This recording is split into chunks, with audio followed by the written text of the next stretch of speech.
ஒரு கேங்கில் வில்லன் உட்காந்துட்டு இருப்பான். வில்லனை சுற்றி ஒரு 4-5 பொண்ணுங்களை வந்து நடந்துக்கிட்டே இருப்பாங்க.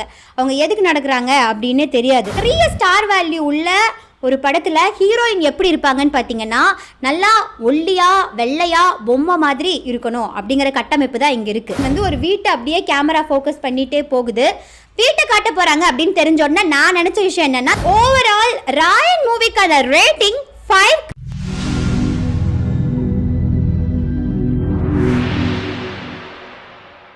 தனுஷ் இயக்கத்தில் சன் பிக்சர்ஸ் கலாநிதி மாறன் ப்ரொடக்ஷனில் தனுஷ், துஷாரா உள்ளிட்ட பலர் நடித்த ராயன் திரைப்படத்தை பற்றினா ஃபாஸ்ட் டெஸ்ட்டாக இன்னைக்கு பண்ண போகிறோம். இந்த படத்தில் வர்ற விமன் கேரக்டர்ஸை அனலைஸ் பண்ண போகிறோம். இது விமன் இன் சினிமா. நான் உங்கள் பாரதி.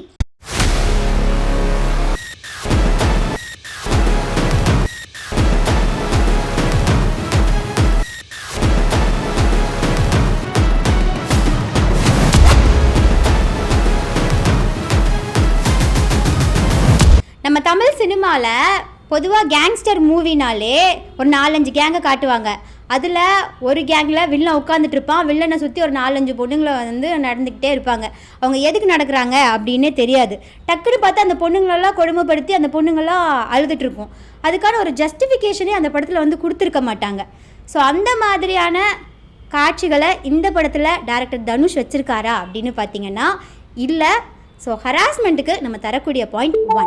கதைக்கு சம்மந்தமே இல்லாத வகையில் ஆடியன்ஸை என்டர்டெயின் பண்ணுறதுக்காக மட்டும் ஒரு பெண்ணை கவர்ச்சி பொருளாக இந்த படத்தில் காட்டியிருக்காங்களா அப்படின்னு பார்த்தீங்கன்னா இல்லை.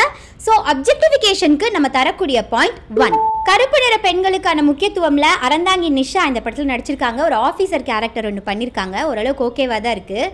பொதுவாக பெரிய ஸ்டார் வேல்யூ உள்ள ஒரு படத்தில் ஹீரோயின் எப்படி இருப்பாங்கன்னு பார்த்தீங்கன்னா, நல்லா ஒல்லியாக வெள்ளையாக பொம்மை மாதிரி இருக்கணும் அப்படிங்கிற கட்டமைப்பு தான் இங்கே இருக்குது. ஆனால் இந்த படத்தில் கதாநாயகியாக வர மேகலை அப்படிங்கிற கதாபாத்திரம் இந்த கட்டமைப்பை உடைச்சிருக்கு அப்படின்னு தான் சொல்லணும்.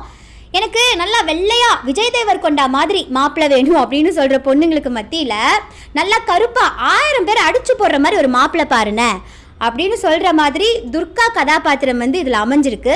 ஸோ ரேசிசம்க்கு நம்ம தரக்கூடிய பாயிண்ட் 1. படம் ஆரம்பித்த உடனேயே துர்கா அப்படிங்கிற கேரக்டரை இன்ட்ரோ பண்ணிடுறாங்க. அப்போ அவங்க வந்து சின்ன பொண்ணாக இருக்காங்க.